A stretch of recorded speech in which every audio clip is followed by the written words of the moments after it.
दोस्तों यह कहानी एक ऐसी लड़की की है जो कि अपनी सभी इच्छाओं को पूरा करना चाहती है, लेकिन अपनी इन इच्छाओं को पूरा करने के लिए वह एक ऐसा रास्ता अपनाती है जो उसकी उम्र की लड़कियों के लिए सही नहीं था।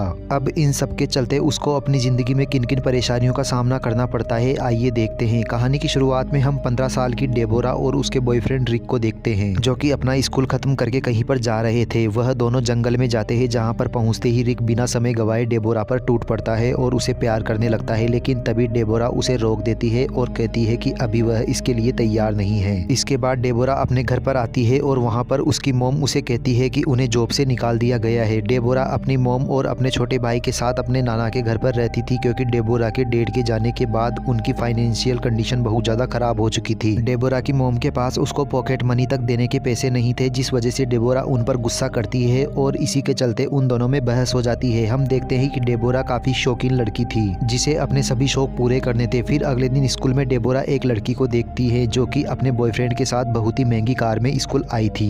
वह लड़की सिगरेट जलाने के लिए सबसे लाइटर मांग रही थी, पर किसी के पास भी लाइटर नहीं था। तभी डेबोरा भागकर उस लड़की के पास आती है और उसे लाइटर देती है। डेबोरा उस लड़की से कहती है कि मैं भी तुम्हारे घर के पास में ही रहती हूँ, पर वह लड़की डेबोरा की बातों को इग्नोर करती है और उसे थैंक्स बोलकर वहाँ से चली जाती है। नीचे डेबोरा का बॉयफ्रेंड उसका वेट कर रहा था, पर डेबोरा को उससे कोई फर्क नहीं पड़ता, क्योंकि डेबोरा उस लड़की से काफ़ी इम्प्रेस हो गई थी और वह उससे दोस्ती करना चाहती थी ताकि वह उसी की तरह ही लाइफ स्टाइल जी सके। फिर स्कूल खत्म होने के बाद डेबोरा अपने दोस्त के साथ कपड़ों की शॉपिंग करने के लिए मॉल में जाती है। वहाँ पर डेबोरा एक जीन्स ट्राई करती है, जिसको देखकर उसकी दोस्त कहती है कि तुम इसमें बहुत ही अच्छी लग रही हो, पर डेबोरा के पास उसको खरीदने के पैसे नहीं थे, इसलिए वह अपनी दोस्त से कहती है कि मुझे यह जीन्स पसंद नहीं आई। डेबोरा अपनी लाइफ से काफ़ी परेशान थी, क्योंकि उसकी उम्र की सभी लड़कियों के पास वह सब कुछ था जो वह चाहती थी, पर दूसरी तरफ डेबोरा के पास कुछ भी नहीं था। फिर घर आकर डेबोरा देखती है कि उसके नाना सोए हुए हैं, तो वह चुपके से उनकी अलमारी में से $50 निकाल लेती है, पर फिर उसे यह पैसे थोड़े ज़्यादा लगते हैं, इसलिए वह उन पैसों को रखकर वहाँ से सिर्फ $20 ही उठाती है। फिर घर के बाहर निकलकर डेबोरा देखती है कि वह स्कूल वाली लड़की, जिसका नाम जेनिफर था, उसको उसके पेरेंट्स ने घर से बाहर निकाल दिया है। फिर वह दोनों एक पार्क में आ जाती है और वहाँ पर बैठकर बातें करने लगती है। फिर जेनिफर डेबोरा से पूछती है कि क्या तुम मेरे साथ क्लब चलना चाहोगी, जिस पर डेबोरा भी उसे हाँ बोल देती है। इसके बाद वह दोनों क्लब में जाती है, जहाँ पर डेबोरा को काफ़ी अच्छा लगता है, क्योंकि वह अपनी लाइफ में पहली बार क्लब आई थी। फिर वह दोनों क्लब में डांस करने लगती है, जिसके बाद डेबोरा जेनिफर को वही $20 देती है और कहती है कि तुम जाकर हम दोनों के लिए ड्रिंक ले आओ। पर जेनिफर उससे कहती है कि तुम यह पैसे अपने पास रखो, मैं हम दोनों के लिए फ्री में ड्रिंक लाती हूँ। जिसके बाद वह सीधा बार काउंटर पर जाकर वहाँ पर खड़े दो लड़कों को आंख मारती है और 2 गिलास ड्रिंक लेकर आती है। अब यह देखकर डेबोरा उससे पूछती है कि तुमने यह कैसे किया, जिस पर जेनिफर उसे कहती है कि यह एक सीक्रेट है, और फिर वह दोनों क्लब से निकल जाती हैं। फिर रास्ते में डेबोरा उससे कहती है कि मुझे भी वह सीक्रेट के बारे में जानना है, जिस पर जेनिफर उसे बताती है कि मैं एक ऐसी जगह पर काम करती हूँ जहाँ पर तुम्हें बहुत सारे लड़कों के साथ काम करना होगा और उनकी सारी बातें माननी होगी। डेबोरा उससे पूछती है कि क्या उनके साथ इंटीमेट भी होना होगा, जिस पर जेनिफर कहती है कि ऐसा जरूरी नहीं है, पर अगर तुम इंटीमेट होना चाहती हो तो तुम हो सकती हो। इसके साथ ही वो उसे यह भी बताती है कि वहाँ पर काम करने के लिए तुम्हें अपना एक यूनिक नाम रखना होगा, जिसके बाद वह डेबोरा का नाम बो रख देती है। फिर अगले दिन डेबोरा पॉकेट मनी के लिए अपनी मॉम से $5 मांगती है, जिस पर उसकी मॉम उसे मना कर देती है और कहती है कि तुम पहले ही $20 ले चुकी हो। इस पर डेबोरा को काफ़ी गुस्सा आता है और वह गुस्से में जेनिफर को फ़ोन करती है और उसे कहती है कि मुझे भी तुम्हारे साथ वही वाला काम करना है, जिसमें ढेर सारे पैसे कमाकर अपनी सारी इच्छाएं पूरी कर सकूं। इसके बाद जेनिफर डेबोरा को विंसेंट नाम के एक आदमी से मिलवाती है, जो कि एक दलाल होता है। फिर विंसेंट डेबोरा से उसकी उम्र पूछता है, तो डेबोरा उसे 18 साल बताती है। इसके बाद विंसेंट उसे अपने साथ ड्राइव पर ले जाता है और उसे ढेर सारी शॉपिंग करवाता है, जिससे डेबोरा भी काफ़ी खुश हो जाती है। घर आकर डेबोरा अपनी मॉम को बताती है कि उसे एक होटल में जॉब मिल गई है, जहाँ पर उसकी शिफ्ट दिन में या रात को कभी भी हो सकती है। फिर थोड़ी देर बाद डेबोरा को विंसेंट का कॉल आता है और वह उसे कहता है कि तुम्हें तुम्हारा पहला क्लाइंट मिल गया है। फिर विंसेंट डेबोरा को रॉबर्ट नाम के एक आदमी से मिलवाता है, जो कि शुरू में तो डेबोरा के साथ सही से पेश आता है, पर बाद में वह उसे गलत तरीके से छूने की कोशिश करता है, पर डेबोरा उसे ऐसा करने से मना कर देती है और वहाँ से चली जाती है। रात को विंसेंट डेबोरा से मिलकर उस पर गुस्सा करता है और उसे कहता है कि रॉबर्ट उसका रेगुलर कस्टमर है, इसलिए तुम उसे ऐसे मना नहीं कर सकती। जिसके बाद वह डेबोरा को कुछ पैसे देता है, जिसके बाद वह बहुत खुश हो जाती है।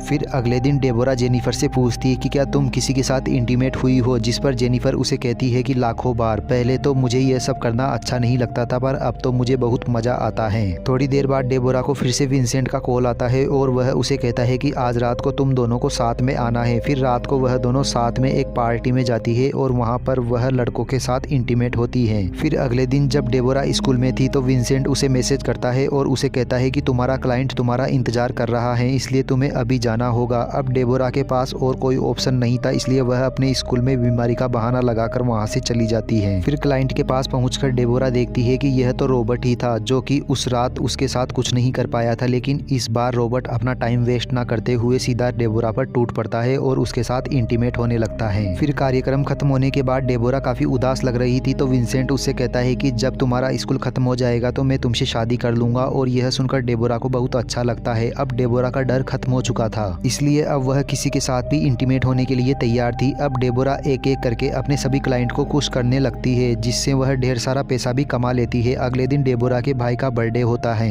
और घर के सभी लोग मिलकर पार्टी करते हैं। तभी डेबोरा को विंसेंट का कॉल आता है और वह अपनी मोम से कहती है कि मुझे एक इम्पोर्टेंट काम के लिए होटल वापस जाना होगा। पर जब डेबोरा की मोम उसे जाने से मना कर देती है तो डेबोरा उनसे झगड़ा करके वहाँ से चली जाती है। इसके बाद वह सभी क्लब जाते हैं और वहाँ पर डांस करते हुए एक आदमी डेबोरा के पास आता है और उसे इधर उधर छूने की कोशिश करता है, पर डेबोरा उसे मना कर देती है और कहती है कि अगर तुम मुझे $400 दोगे तो मैं तुम्हें जन्नत की सैर करवा दूंगी। अब वह आदमी उसे $400 देने के लिए मान जाता है, जिसके बाद डेबोरा उसे बाथरूम में ले जाकर उसे खुश कर देती है। यहाँ पर विंसेंट यह सब देख रहा था और उसे यह देखकर बहुत बुरा लगता है। जिसके बाद जब वह दोनों घर जा रहे थे तो बीच रास्ते में ही विंसेंट डेबोरा के साथ इंटीमेट हो जाता है। अब इतनी मेहनत करने के बाद जब डेबोरा अपने घर पर आती है तो वह देखती है कि उसकी मोम को वह सारे पैसे मिल गए थे जो वह अपने इस काम से कमा रही थी। उसकी मोम मुझसे पूछती है कि यह सारे पैसे कहाँ से आए, तो डेबोरा उनको बताती है कि यह मेरी मेहनत की कमाई है। अब यह सुनकर उसकी मोम को गुस्सा आ जाता है और वह डेबोरा को अपने घर से बाहर निकाल देती है। बाहर आकर डेबोरा विंसेंट को कॉल करती है, लेकिन उसका फोन स्विच ऑफ होता है। अब डेबोरा के पास और कोई ऑप्शन नहीं था, इसलिए वह रॉबर्ट के घर चली जाती है। तभी रॉबर्ट के घर पर पुलिस आ जाती है और वह डेबोरा को बाल सुधार गृह में भेज देते हैं।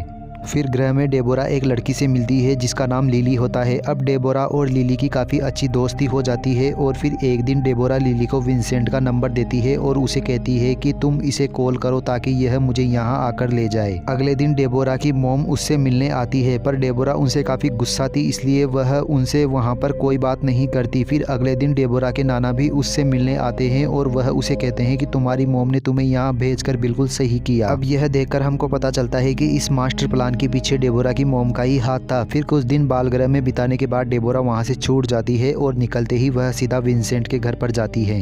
यहाँ पर विंसेंट डेबोरा के बाल काट देता है ताकि कोई भी उसे पहचान ना सके। फिर विंसेंट उसे बताता है कि जब तुम यहाँ पर नहीं थी तो मेरा काम पूरी तरह बंद हो गया था और खर्चा चलाने के लिए मैंने लोगों से पैसे उधार लिए थे। इस पर डेबोरा उसे कहती है कि अब मैं यह काम दोबारा नहीं कर सकती। फिर हम देखते हैं कि डेबोरा से मिलने वहाँ पर जेनिफर भी आती है जो कि अब बहुत ज़्यादा कमज़ोर हो चुकी थी। फिर थोड़ी देर बाद डेबोरा देखती है कि घर के नीचे कुछ लोग विंसेंट से मिलने आए हैं और वह उन्हें अपनी आईडी दिखा रहा है। यह देखकर डेबोरा सोचती है कि शायद उसे भी अपनी आईडी दिखानी होगी, इसलिए वह अपने पर्स में अपनी आईडी चेक करती है, पर उसकी आईडी वहां पर नहीं होती और तब उसे पता चलता है कि विंसेंट उसी की आईडी उन लोगों को दे रहा है और वह अपना उधार चुकाने के लिए डेबोरा को ही उन लोगों को बेच रहा है। अब डेबोरा वहां से भागने की कोशिश करती है, पर घर के सारे दरवाजे बंद होते हैं। फिर डेबोरा अपनी मॉम को भी कॉल करने की कोशिश करती है, पर तभी वहां पर एक आदमी आता है और डेबोरा और जेनिफर को पकड़कर अपनी वैन में ले जाता है। फिर रात को वह लोग सिगरेट पीने के लिए एक जगह पर रुकते हैं और फिर तभी मौका देखकर डेबोरा उनका फोन चुरा लेती है और जैसे तैसे करके उस वैन से बाहर भाग जाती है। अब जेनिफर को तो वह लोग पकड़ लेते हैं, पर डेबोरा वहां से भागने में कामयाब रहती है। फिर डेबोरा अपनी मॉम को कॉल करती है और उनसे कहती है कि मैं घर आ रही हूँ। और दोस्तों, इसी के साथ ही यह कहानी यहीं खत्म हो जाती है। दोस्तों, यह मूवी आपको कैसी लगी? अगर वीडियो पसंद आई हो तो चैनल को सब्सक्राइब कर दीजिए और वीडियो को लाइक कर दीजिए। मिलते हैं अगली मूवी के साथ, तब तक बने रहिए हमारे साथ हमारे चैनल पर।